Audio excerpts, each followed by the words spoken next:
Broadcasting live. It's America's longest running talk show on computers. It's Computer America, bringing you the biggest names in technology with guest interviews, new products, and your emails. Listen live at computeramerica.com on any device around the world. Email the show at live@computeramerica.com or find us on social media. Be sure to check out our website for contests, giveaways, show notes, live video stream, podcasts, and more. You're listening to Computer America.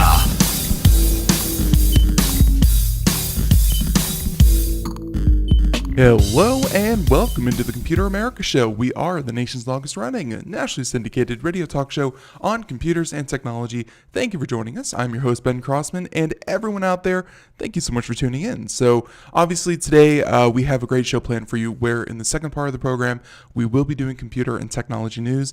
It's a great segment where we dedicate, just our entire day to finding the latest, greatest stories and, things like that.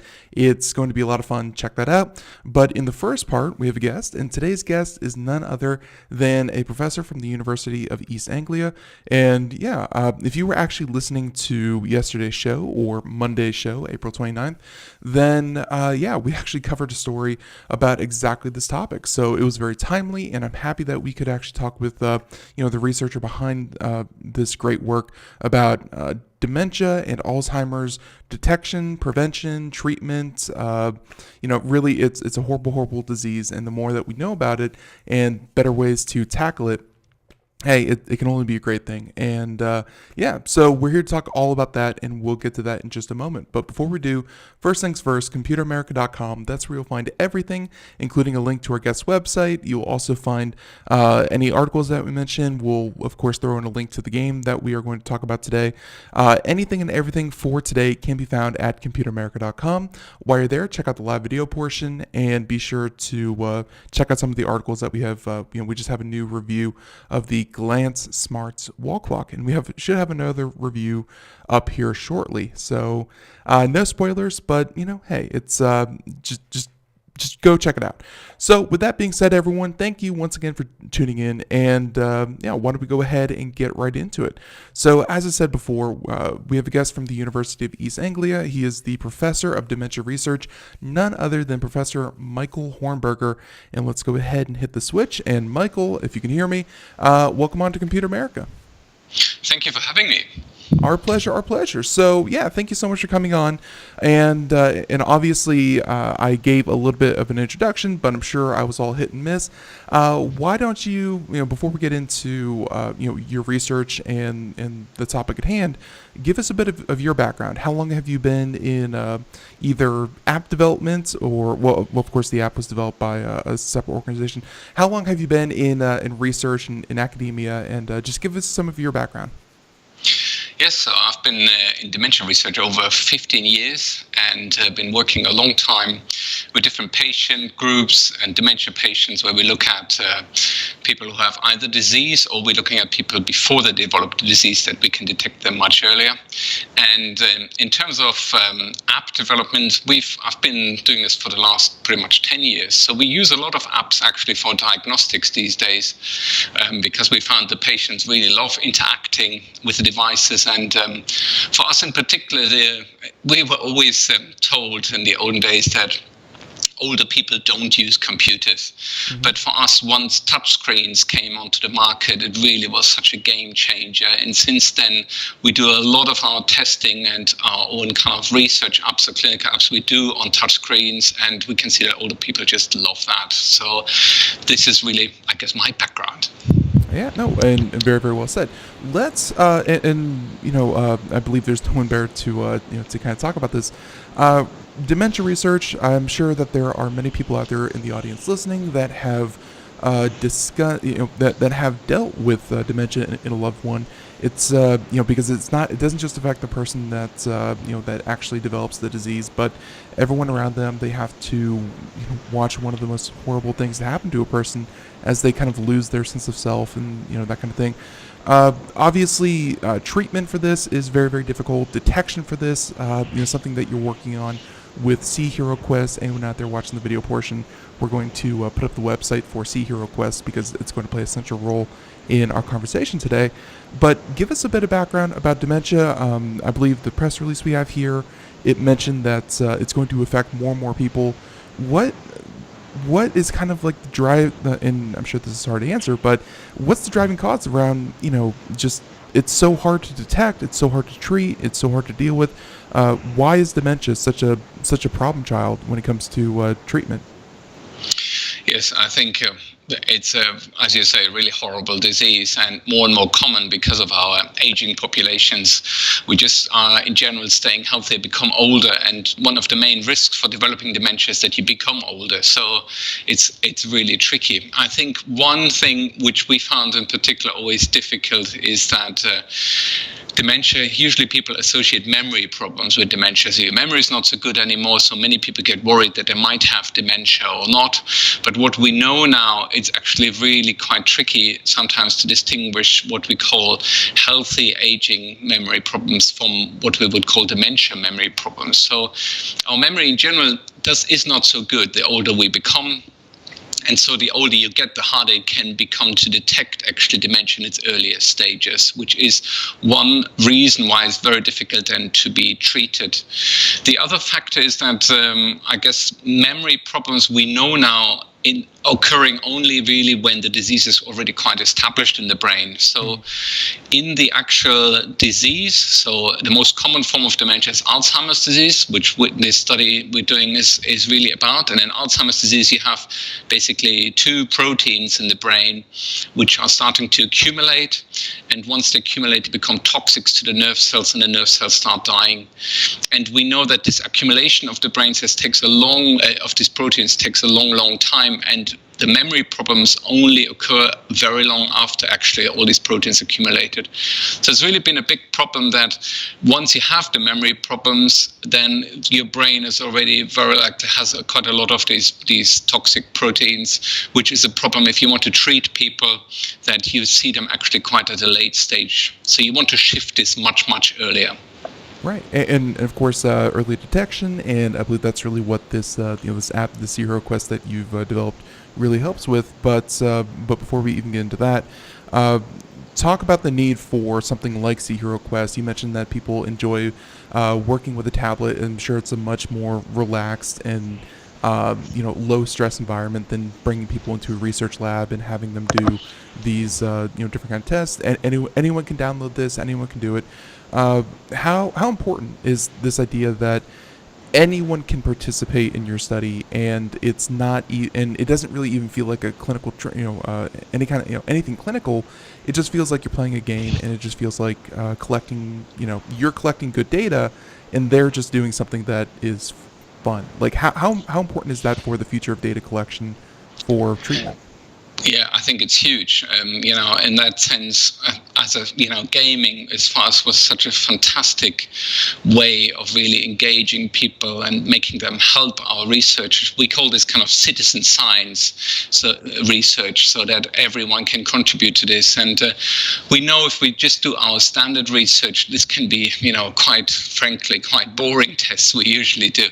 So by packaging this in a much more kind of gamified way, we realize people really love playing games, in particular casual games, and they can just very quickly take part in our research and with that contribute a huge amount of data. And this was really the big success. And I had this epiphany maybe 3 or 4 years ago where I went to a workshop, and it was about gamification of science. And I met all these games and game companies, and I had this really realization, well, why don't we use this actually for our research? And this is how really the idea for Sea Hero Quest, I guess, was born. And it's really fantastic. Also, the mobile technology, of course, really helps you to collect very detailed information. So within the app, we can talk about this a bit later, what we're actually collecting. Yeah. But I think the main thing is really to have this big data. And this is the irony, for the big data really allows you to much more personalize or individualize as well the diagnosis, which again, we can talk about this in a minute. No, and we have definitely heard that phrase, kind of citizen scientists. We just did an article a little while ago about NASA was asking anyone with a smartphone to go out and take pictures of trees and to geotag themselves and, give, step 20 feet away, take a picture of the tree. And essentially it was, instead of, figuring out how to get millions of data points about the actual height of trees so that when they measure them with satellites, they can see how far off they are and, kind of get that thing. Instead of investing hundreds of millions or billions of dollars in man hours and work, why not pull upon the population in general who has who has smartphones in their pockets, who have tablets, and they can just do it, very quickly and easily. So it's something that I think researchers, such as yourself, really haven't had up until this point, and I'm excited to talk about, what kind of data you collect and things like that. But let's talk about, kind of the demographics that are downloading this and playing this. Obviously, Alzheimer's, dementia, and, these kinds of diseases, they show up later and later in life. But I'm sure that you want to refine the detection process. So you want people who are maybe 20 years old, 30, 40, 50 years old, well before the end stages kind of get there, as you were mentioning earlier. Was it difficult to kind of say, it's great that your 8-year-old wants to play our game, but we're looking for 30, 40, 50-year-olds. Like, how has it been trying to get the good, the demographics that you want to play the game? Has that been going the way you want it? Yeah, absolutely. This was a huge topic for us because we were really worried that we didn't want to create a game which would be only played by, young men from, Europe and North America. We wanted to have a game which really spans the whole breadth of aging, but also what I've learned very quickly from the game companies, that gaming is quite different between female and male gamers. So we tried to incorporate, because we wanted to get a good balance across ages and younger and older people. Now, with the data we collected, in total we collected in the end around 4.5 million people's data, so a huge amount of data. I think over 1 million of that is in the US just collected. And the great thing is our gender split was really nearly even, so we managed to get roughly equal men and women. And in terms of age distribution, we also had a large number of older middle-aged people getting this. Which was really great that we could capture this. Of course, we did a lot of trial and error before and user testing before we actually launched the app, and we hoped that we would get this. But of course, once you release it, you never know who's going to play it. So we were very, very pleased in the end that we could capture really quite a varied demographics, because that's exactly, as you said, that's what we need to do this early detection. Right. And hey, for everyone out there watching the video portion, you have a nice video up on your website, cheroquest.com, that you can check out that we're watching. But I want you, of course, Michael, to, let's say someone out there is listening, they want to give it a try. Walk us through downloading the app. I believe it's Apple and Android, or Google Play Store, I should say. So walk us through downloading the app and then signing up. What kind of information do you ask for? Obviously, demographic and things like that. And then how about we start with the gameplay, what people can kind of expect in general, and then what you pull from that in terms of the data that you're using. Yeah, so unfortunately, the version for the smartphone and for the iPads, we've now closed this down actually from the app stores, because we had collected sufficient data for our science, and we're really using this much more now for our studies. So we still use it for the studies, but we have closed it for the public because it's been such a huge success. However, we have launched, and we still have open, we have an immersive VR version, which you can get on the Oculus store, and which we're still collecting data. So if people want to try that out, we'd love you to try that out, because again, for immersive VR, you can even get much richer information in terms of what we're collecting. But the principles across so there's very similar actually, the immersive VR versus the smartphone version, in that you basically, the goal in the game is that you steer this boat, and with this boat you have to find a certain level levels, you have to find goals. You get a map at the beginning, which sometimes is you can see where you need to go, and sometimes the map is obscured. And then you steer through these environments, and you need to just find goals. And the faster and better you perform, the more stars you're getting. And so there's several levels which are quite different, which we're measuring different navigation performances. Now, what you don't know, you just play the game, and it seems very straightforward game to play. But underneath it, all the landscapes you see, we designed them bespokely so that we can actually know which landmarks you're using for navigating, how difficult it is to navigate. So there is software behind it, research software, where we can actually manipulate the navigability, if you want to say, of the different levels. So we make them harder and harder and give you more and more challenges, and we manipulate whether you can see landmarks, whether you can use them, because we want to test very different navigation abilities. And then in terms of the data we're collecting, so there's 3 different levels which are really measured. One is that we're just asking for your demographic information. However, I should say you can play the game also without sharing your data. So you can just play it for fun. There's no obligation to share your data. You have to consent to that. But if you consent to it, we ask you for some basic demographic information, like your age, your gender, where you come from, how much you usually travel, for example, how well you think your navigation skills you yourself think are, and several of those questions. This is the first level, we say, which is really basic demographics. Then the second level is we're just measuring your navigation success in each level, so how good you are compared to other people. And this is really the stars. It's very, very simple, whether you completed the level, you didn't complete the level. Again, it's very, very kind of crude measure. The third level is they're much more sophisticated. So the third level is that we're measuring within the game, we measure actually your position and heading direction. Now, for the smartphone, there was every 500 milliseconds. For the immersive VR version, actually, this is every 10 milliseconds. And with that, of course, we get your trajectory data, where you're traveling, and we can see, basically, we can trace back where people actually traveled within the game. And that gives you great opportunities for, of course, doing predictive coding for artificial intelligence and so on. So it's a very rich data. So it has 3 different levels, which we designed. So we had kind of what you might call fail-safe mechanisms. So we knew if the trajectory data doesn't work out, at least we have the success data. If the success data doesn't work out, we have still demographics data. It was really just to safeguard us that we could collect different levels of data.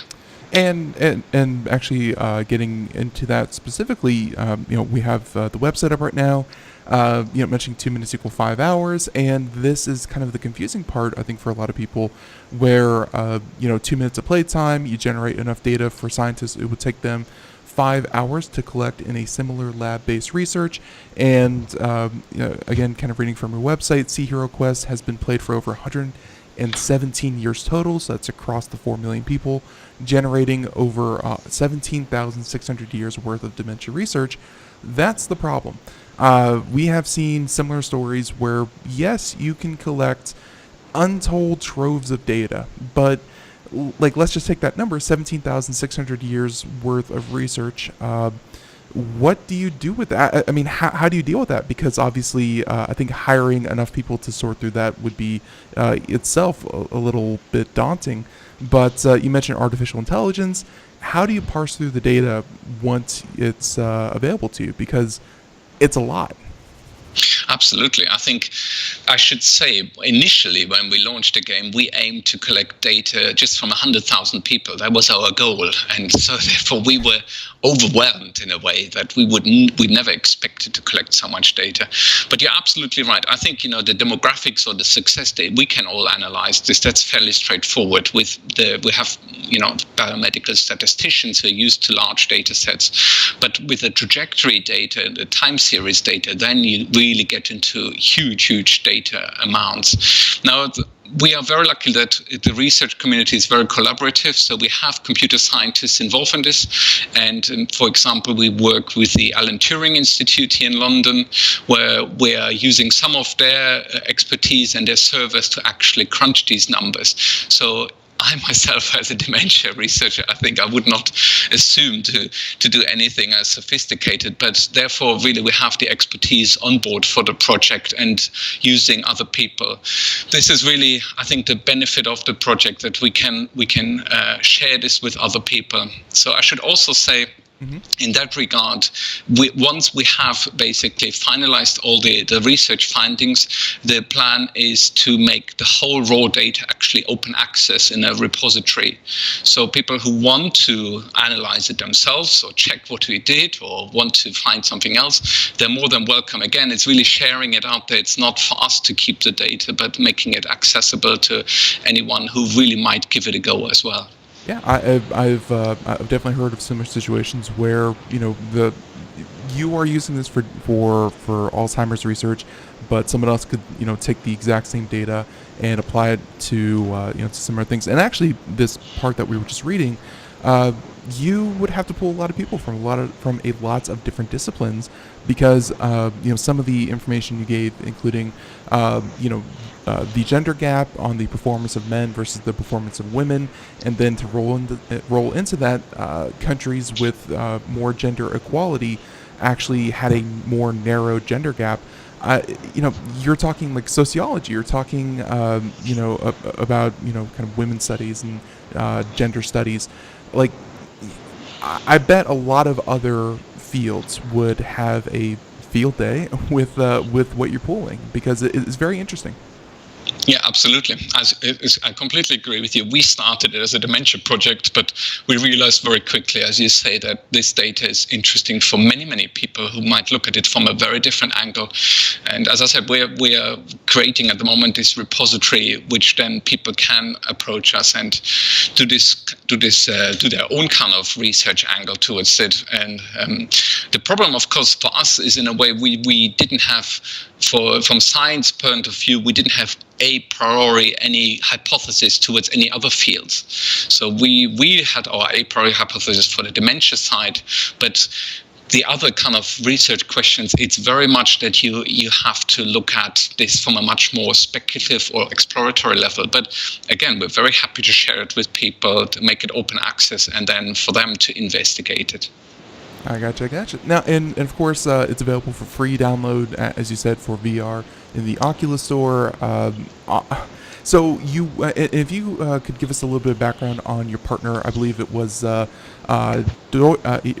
Telekom who partnered with you to kind of make the app, and Glitchers to design the app as well. I mean, just working to create this, I'm sure that a lot of researchers are not game developers, and a lot of game developers are not researchers. So talk about that collaborative process about designing a game and saying, oh no, we need to test for X, but then the game maker might say, yeah, but X isn't fun, or people won't be engaged if we do that. I mean, just talk about the process of actually developing the game in the right way. Yeah, I think that was the hardest part, to be honest. You really hit the nail on the spot there, I think. Yeah. The collaboration is really critical. And again, from a research perspective, that's fantastic. So I should say that the game was really co-created by myself and my colleague, Professor Hugo Spiers at University College London. Mm-hmm. Hugo is a navigation specialist, while I'm a dementia specialist, so we naturally collaborated for several projects, and we're both researchers. But then Deutsche Telekom was their corporate social responsibility program, which really wanted to do something for dementia. So this is really important for people to know, that the data is not really used for Deutsche Telekom. They really just wanted to help research, and therefore, again, the data will be made open access at the end. This was always our agreement with us, and you have to credit really Deutsche Telekom that they really gave us free rein what we wanted to develop, because they wanted to create the best science. And then in terms of the games developers, Glitchers were a fantastic games company we had a tender process ongoing that we really needed to have several games companies pitching to us, and they really got instantly the science side of it, and that was really, we knew already, very, very critical for developing the game. But then over several months when we developed the game, it was exactly as you said, a forward and backward between us and the games developers, that they said, oh yeah, this is great, but it's terrible, it's really boring, this is not a game people want to play. And we are saying, no, you can't do that, that's really just not science anymore, that's just gameplay. So we had to have some compromises within the game. And in the tablet version, for example, which we have, for example, we added several levels which we're actually not collecting any data. They're really just levels for having fun. They're quite different, and it's really for people just to engage with the game again and having some fun. While for other levels, we were much more, I would say, then pressing the science, and we were really pushing that out. But really having a games company which was interested in this and really understood the challenges, it was really a real dialogue between us. And then again, testing it out in different people, whether they really liked it.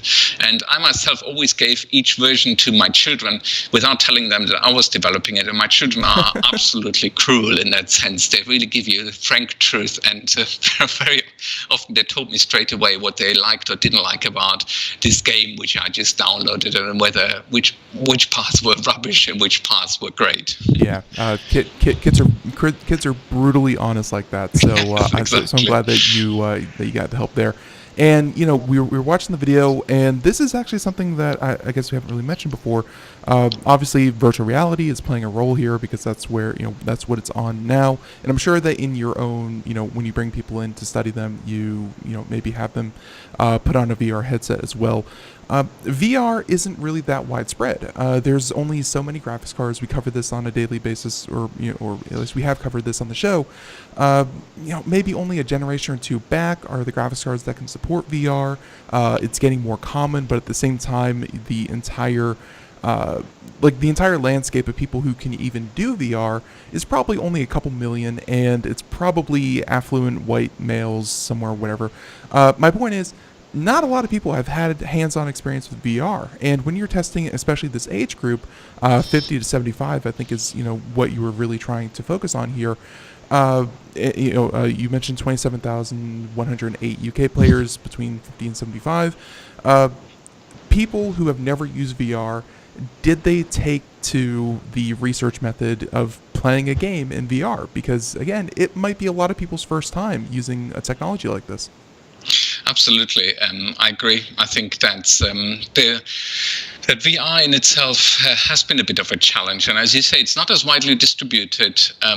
For us, I think what we're finding is, as always, how people can engage with it. If you make it very engaging and very intuitive to use, then even older people really get into this very, very easily. And that's what we found, that once they put on the headset and they ask you questions, they're basically shouting at you because they forget that they're just sitting beside you and they're thinking they're in this immersive world. So they really take to it, actually, really naturally. That's what we found. And how we designed it, we never found any kind of problems. And particularly these days, of course, with the screen, the refreshment rates of the screens, that you don't have any more these lag problems, which really caused a lot of the problems in terms of dizziness or people having nausea, which you don't have anymore these days as much. But we're very, very careful, clearly, with our participants, how they're sitting down. But what they're finding, actually, they find it very, very intuitive to move through this, sometimes even more intuitive than using a tablet,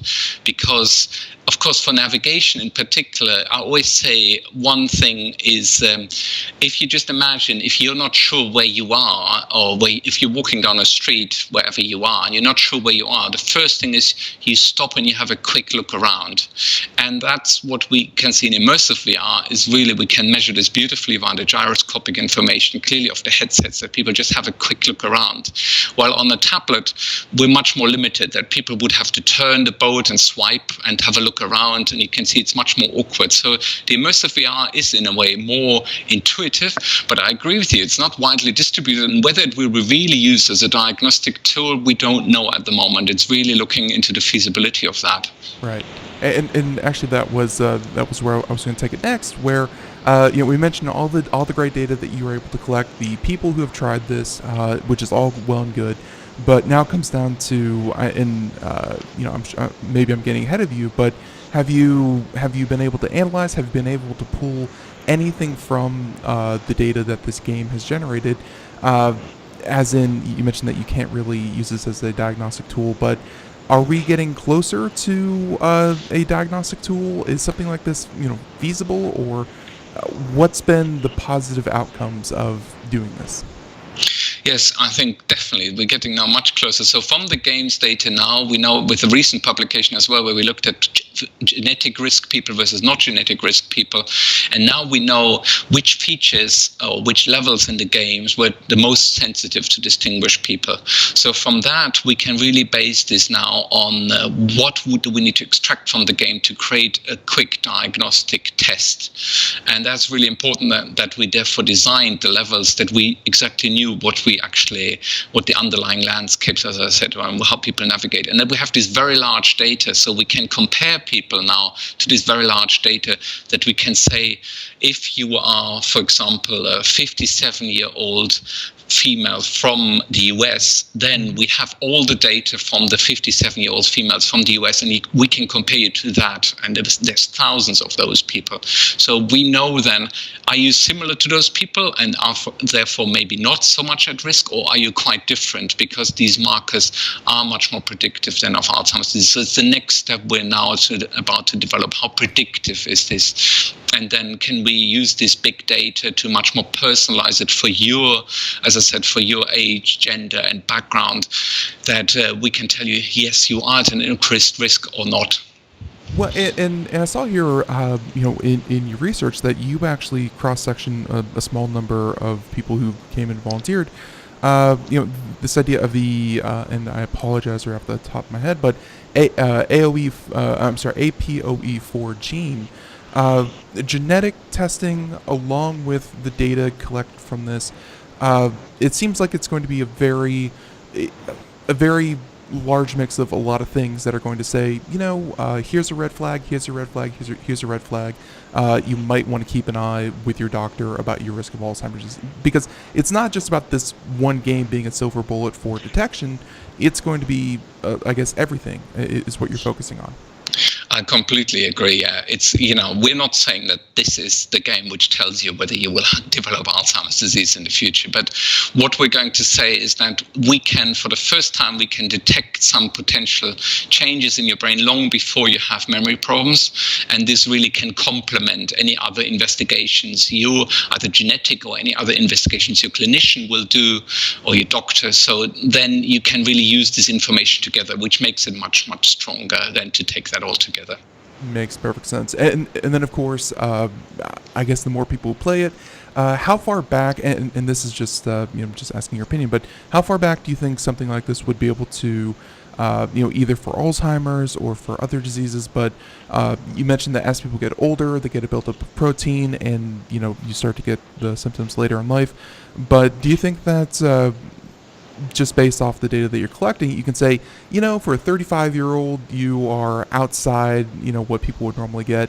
We really have to keep an eye on you. I mean, how far back does this kind of go, or do we just focus on the 50 to 75?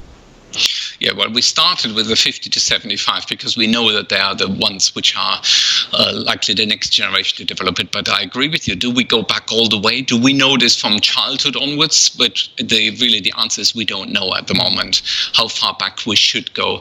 And you should, of course, you need to be quite careful here that as well, this is not what we will call deterministic, so that you will develop the disease. It's all what we call probabilistic. So you just increase or decrease your risk of developing it. But we think it's, for us, what we can see for this age group, what we think is we can at least shift this diagnostic goalpost 10 to 15 years before people develop memory problems. You might say then, well, why does this help me if there is no cure at the moment for Alzheimer's disease? And what we think is it just increases enormously what we call the therapeutic window, that you can actually change things quite a lot. And we know, for example, that this changing lifestyle factors, so your exercise, nutrition, sleep, cognitive engagement, can reduce your risk of Alzheimer's by up to 30%. So if you know much earlier, you can potentially delay or change the trajectory of developing Alzheimer's disease in the future. Right, and I was just listening to a completely separate interview about actually not just treatment, but I guess the ongoing care, and they were talking about how it's changed from something called like reality reorientation to the idea that not that so much you feed into the delusion, but you don't correct them every 2 seconds about what it is that they're experiencing, and it's better to kind of redirect people than it is to correct them. And I guess treatment and then the care that you can give for these people greatly increases their quality of life. And yeah, it's it's a horrible disease, but at the same time, I think we're getting a better handle on it, and really making people's lives better. So this is great. And before I let you go, Michael, I want to give you a magic wand, and the magic wand will let you make every single person in the world I think we're up to 7.6 billion at this point. I haven't been keeping complete track, but 7.6 billion people. You have the ability to make everyone play the game for a little while, or collect any kind of data or research that you would like. Would data collection on that scale, where it's just huge, and let's pretend that you can parse it all and it's going to be okay, how far does that take research in the future for your project, for any project, for medicine? I mean, being able to do this, and thanks to the information age that we're in, how much does that help researchers such as yourself or others around the world?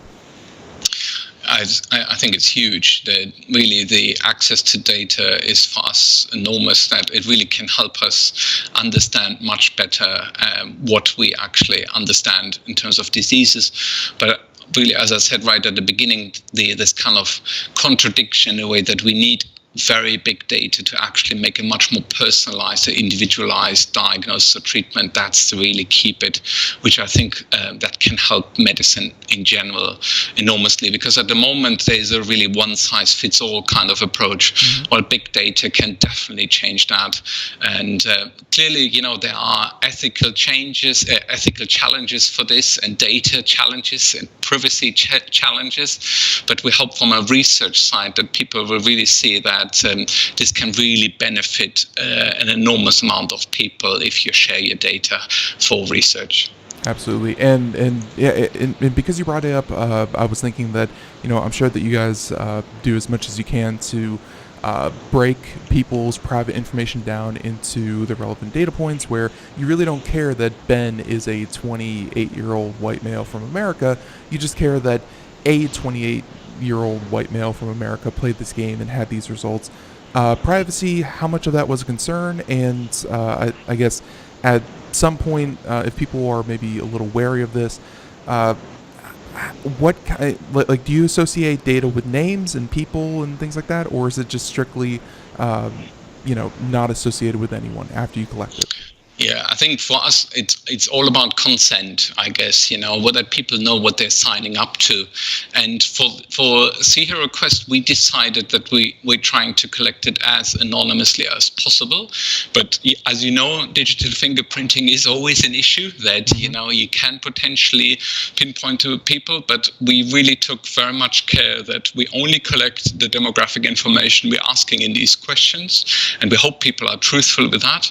But then even the information, for example, when the data gets sent to our servers, which is basically the first step when the data arrives at the service, is that the information from which device this came is scrubbed actually from the data. So we really try to take the anonymization to another level, that we really don't know where the data comes from.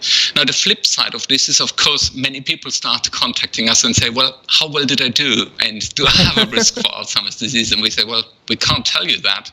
So we have developed now research versions, which when we have research studies, then we can directly consent people, so they give really their name and their details, and we know them, but they consented then to a whole research study. And I think the one thing that would have made a lot of those calls kind of go away is something that's found in a lot of video games, which include things like maybe not high scores, but you did as well as 79%. Just some very rudimentary reporting, but like you said, it's just about collecting the data. It's not about analyzing or worrying people, saying that, you really did really poorly. You have Alzheimer's. So I get it. I think that's it. You have quite a large responsibility if you're using big labels like dementia or Alzheimer's, that people really get scared if they're doing badly, and they might take the results of the game to their doctor, and the doctor says, well, it's just a game, don't worry about it. So we were quite careful that we didn't give kind of any diagnostic recommendations, and that's why, again, collecting it anonymously was quite good. And in the future that might clearly change then, but then it would be, again, clearly advertised as that, and then you really need a proper consenting process of this, that you could also share the results with your doctor and so on. Right. So, so Michael, before we say goodbye and start doing computer technology news, tell us what's next. Is it just you've collected your dragon's treasure of data, and now it's all about the research, or is there a Sea Hero Quest 2 coming out? What's next for your department in your research? Yeah, I think, the game approach is definitely something which we want to take another step further, I guess. We're having, of course, such a huge amount of data that a lot of it is going at the moment into research. But in terms of using games, I think it's really the way forward, which we want to take this now potentially into much more people's homes again, and looking also at sensor-based data. So this is one thing we're currently exploring, which of course is also a big thing at the moment, that it's much more passively collected data via sensors.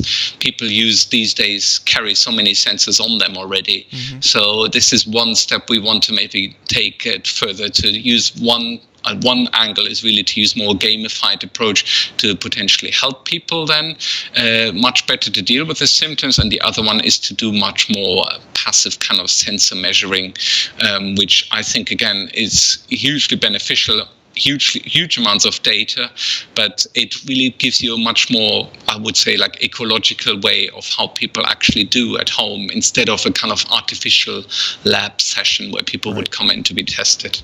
But clearly there's still a lot more to learn about Alzheimer's and a lot more about dementia, so you're still working on it. It's not solved, but we have tools that I guess we haven't had before. So looks very exciting for you. So, and everyone, once again, Professor Michael Hornberger, he is the Professor of Dementia Research at the University of East Anglia, and a ton of other, head of a lot of other research departments. But, Michael, I want to thank you so much for coming on Compute America. This was fun.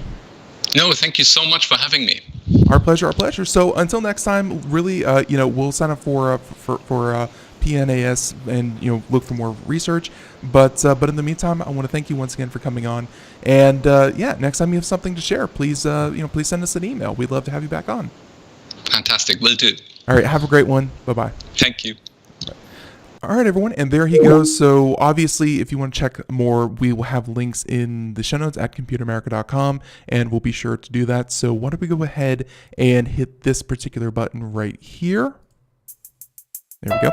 You probably hear it in the background, and it's probably really loud in the background.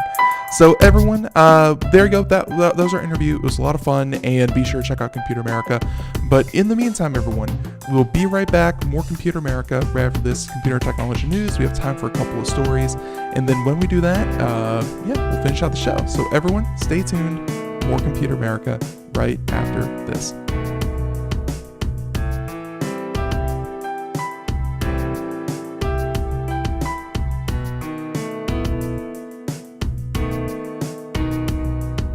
Greece is cheap. But the airfare costs a fortune. Paris? Not much closer, and again, airfare... What about Puerto Vallarta? Let's face it, flying anywhere is just too expensive. Wait, what's this? Low-cost airlines. With one call to low-cost airlines, you'll drastically slash your travel costs. We're talking insanely low airline prices to any of your favorite destinations. Where would you like to go? London, Rome, Costa Rica, Australia? Wow, that's cheap. So why wait? Call now to learn how crazy cheap it is to fly anywhere in the U.S. or international. Our prices are so low, we can't publish them. The only way to get them is to call to instantly hear the most amazing best deals on airline travel. It's that easy. So call now and start packing. 800-215-4461. 800-215-4461. 800-215-4461. That's 800-215-4461. We We are all Brother Wolf. 10 years ago, a group of locals banded together to create positive change. We took animals into our homes, held adoption events at local retailers, and talked to the community about our mission to help build a no-kill Asheville. A decade later, we have achieved so many victories for animals in need. There's been so much progress, yet there's still so much to do. As part of our year-long celebration, we encourage you to become a member of our special Compassionate Circle program. With a monthly donation of $10 or more, you will have behind-the-scenes access to the work we are doing at Brother Wolf. Our goal is to reach 1,000 members because we receive no government funding. Working together, we can help build and sustain no-kill communities. Learn more at compassionatecircle.bwar.org. We are a 501c3 tax-deductible organization.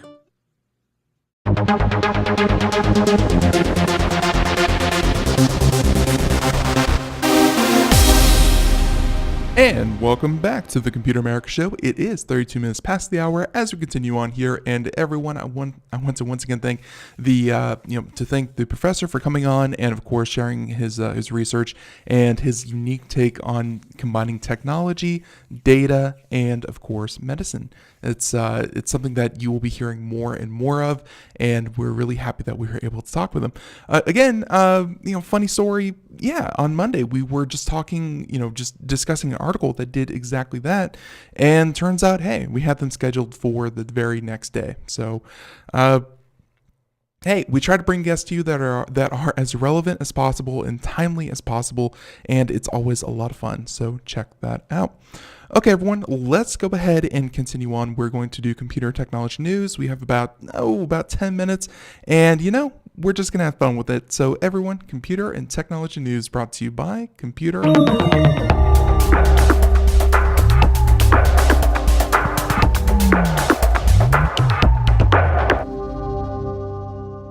Okay, let's go ahead. Let's go ahead. And this article really, kind of jumps out at me really quick because not just because it uses the phrase bloke, which, it is what it is, but this is actually a pretty interesting one. This is from the Register, which is, saying that self-taught Belgian bloke, there it is, cracks crypto conundrum that was supposed to be uncrackable until 2034. I like this. People see a problem and they tackle it head on, and it's very, very interesting. So let's see what happened. A cryptographic puzzle proposed 2 decades ago that involved roughly 80 trillion squarings has been cracked much earlier than expected in just 3.5 years. Saying that we say cryptographic because it involves a verifiable delay function, a moderately hard cryptographic function. And they even have a PDF to it if you want to check it out. I'm sure it would just be gibberish to someone such as myself. But the conundrum was set by Ronald Rivest in 1999, saying the R in RSA and a computer science professor at MIT's Computer Science and Artificial Intelligence Laboratory, i.e. MIT CSAIL. Here's how we describe the problem. And they have a quote here if you want to, read along. There it is. But to solve the puzzle, first compute W equals 2 to the 2 to the 2 to the T power mod N, then exclusive OR the result with Z. Justify the two strings first. The results is the secret message, 8 bits per character, including information that will allow you to factor N. The extra information is a seed value B, which is 5 to the B mod 2 to the 124, is just below a prime factor of N. There you go. That's the puzzle. Or at least that's the solution to the puzzle. I did not understand any of that, and I'm sure I misread a lot of it. It's been a little while since I took math. But saying that T, N, and Z are given in very large numbers. T is, wow. If you want to check that out, it's actually right here. It's about, about 12 digits long. And the other two have 616 digits each. So if you're wondering how large of a number we're talking about here, the variables that are given are over 600 digits long. Now, in announcing his challenge, Rivas promised to reveal the contents in a time capsule around 2033, some 70 years after the opening of MIT's Artificial Intelligence Laboratory. Well, the contents of the time capsule is mostly a secret. Bill Gates contributed some paraphernalia from Microsoft's ancient Altair basic programming language, Redmond's first product developed in 1975. Other people include Tim Berners-Lee, who is of course the inventor of the internet, or at least I should say the inventor, and Robert Metcalfe, both pioneers of the internet and computer networking. So pretty cool time capsule. I'll mark 2033 as an important year. But on Monday, the puzzle was solved by Bernard Fabrot, a self-taught independent Java developer from Belgium. The time capsule will thus be cracked open by Rivas for the world to see on May 15th, and the secret message revealed. You heard that right. The gentleman cracked it about 14 years ahead of time. It's pretty cool. So the article goes into a bit more, saying that the puzzle involves computing 2 to the 2 to the t mod n, where n is a 2048-bit product of two prime numbers, blah blah blah, and it goes into all this jargon that I'm really not all that savvy in. But Fabrot wrote the equation in a few lines of C code and called upon the GNU Multiple Precision Arithmetic Library, a free mathematical software library to run computation over 79 trillion times. He used a bog standard PC with an Intel Core i7-6700 processor. That might actually be my problem. No, I have a 7700. But still, and took about 3.5 years to finally complete over 79 trillion calculations. Kudos to that processor for running for 3 years straight. Saying the computation itself is easy for some definition of easy. It's just 79 trillion times the same operation. So the code for the software-based approach is very small, but I think it's not easy to have the patience to run such a computation for 3.5 years. It requires some discipline to relaunch the computation and to follow the progress, to not just give up. Where you can see, someone who had to take 3.5 years of their life and run the same thing over and over and over and over and over again. A lot of people would just give up and say, we're just going to wait for 2033.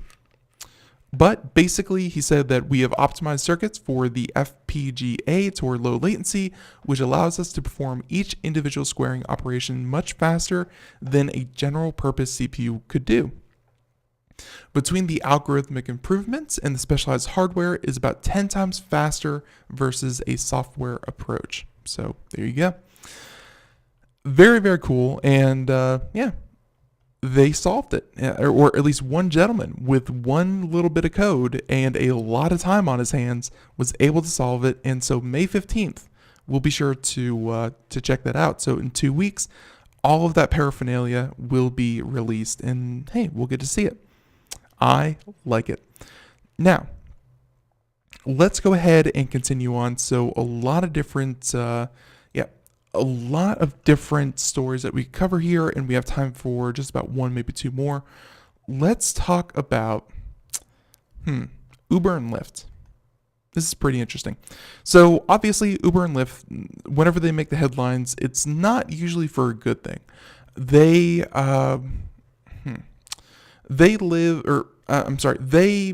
have these problems where, I don't know, people will do something untoward the passengers, or criminal background checks go awry, or one thing or another.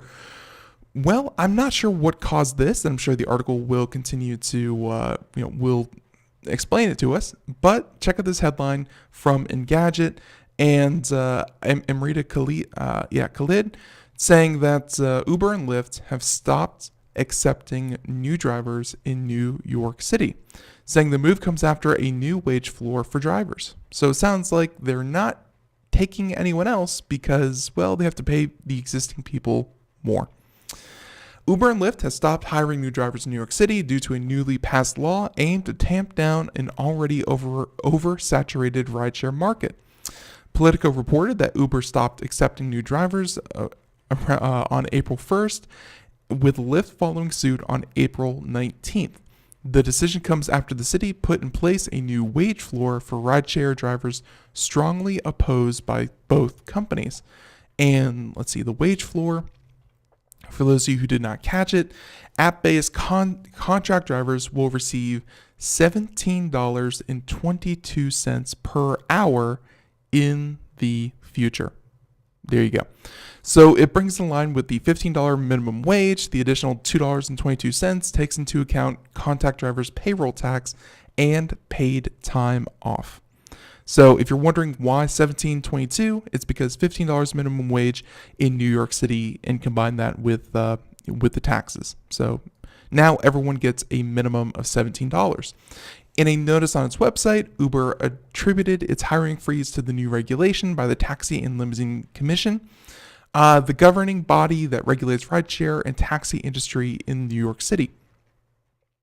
As a result of the new TLC regulations passed on December 2018, rideshare companies in New York City are now penalized for running more cars on the streets than the existing demand.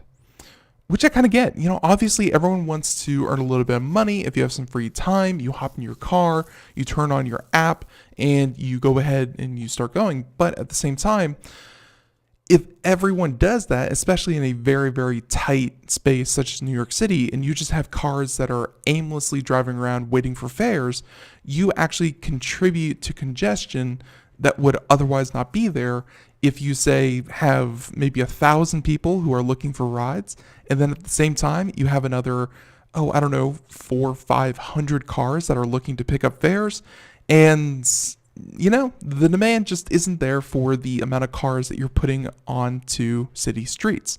So obviously, this is New York City's way of tackling the problem. If there are too many drivers on the road and not enough passengers, drivers can easily earn far less than, of course, the minimum wage. The wage rules come several months after New York City passed the law and capped the number of vehicles that ride-hailing companies were allowed on the road. Back in January, they, of course, sued the city for the new regulations, but here we go. Given that 11% of new Uber drivers quit in a month and that nearly half quit within a year, hiring may pick up again sooner than later. So I guess it gives time for that turnover. Let the people who are sick of Uber and Lyft get out of the app, get out of the ecosystem, and then, hey, you continue on your day. Okay, so there's that one. Real quick, we can just touch on this one before we go ahead and say goodbye. Faraday Future, I've been keeping an eye on this one because it's like if Tesla didn't have Elon Musk. You look at what's happening with Faraday Future. So now you end up with this. And hey, check it out. Another bailout. Saying that Faraday Future's electric vehicle dreams live on with another bailout. Saying it was still finding new investors despite all the drama. And and this is coming to us once again from Gadget. Now that Faraday Future has parted ways with its last partner, Chinese real estate firm Evergrande, money seems to be flowing again. After getting a $600 million injection from mobile gaming company The Nine Limited, Faraday announced that it had scored another $225 million in bridge financing via a funding round led by Birch Lake Associates. The cash will be used to bring the company flagship FF91 EV to market and reassure jittery suppliers that the company is still on sound footing. So here we go. So to secure the financing, Faraday said it valued its intellectual property at $1.25 billion, and the company plans to use the Nine's cash to build the V9 EV, a version of the Faraday FF91 for the Chinese market, saying it promised to build about 300,000 electric vehicles by 2020. However, of course, it's hard to take that seriously, considering that Tesla only cracked 300,000 deliveries last year and has been in business since 2003. And there you go. So that's on top of the fact that Faraday had to sell its LA headquarters for $10 million to stay afloat and put its $40 million Las Vegas property up for sale. So it seems like China's really, kind of taken the Faraday future, and a lot of Chinese companies, a lot of Chinese investors are, kind of seizing it, taking advantage of it, and saying, hey, if you want to actually get something done, you have to partner with us in China. So there you go. Everyone, that's about all the time we have for today. I want to thank you so much for joining us here. Oh, wow, that's actually pretty loud. Sorry, 1 second, folks. There we go. That should be good. So everyone, I want to thank you so much for tuning in to Computer America. It's been a lot of fun, and I want to thank you so much for, of course, tuning in. Big thanks to our guests for coming on, and University of East Anglia. If you miss any part of today's show, be sure to check out the podcast wherever podcasts are heard. Simply search Computer America. We should come right up, and hey, you can hear our entire conversation with our guest. Tomorrow, we'll have none other than Mike Cermak, the one, the only, open mic, afternoon, as we discuss current events, topics, things that really apply to your life. Always a fun time. Mike's one of our favorite guests. And hey, be sure to check that out. 4 p.m. to 5 p.m. Eastern, Monday through Friday. Until next time, everyone, have a great day. Thank you. We'll catch you here. Bye, everyone.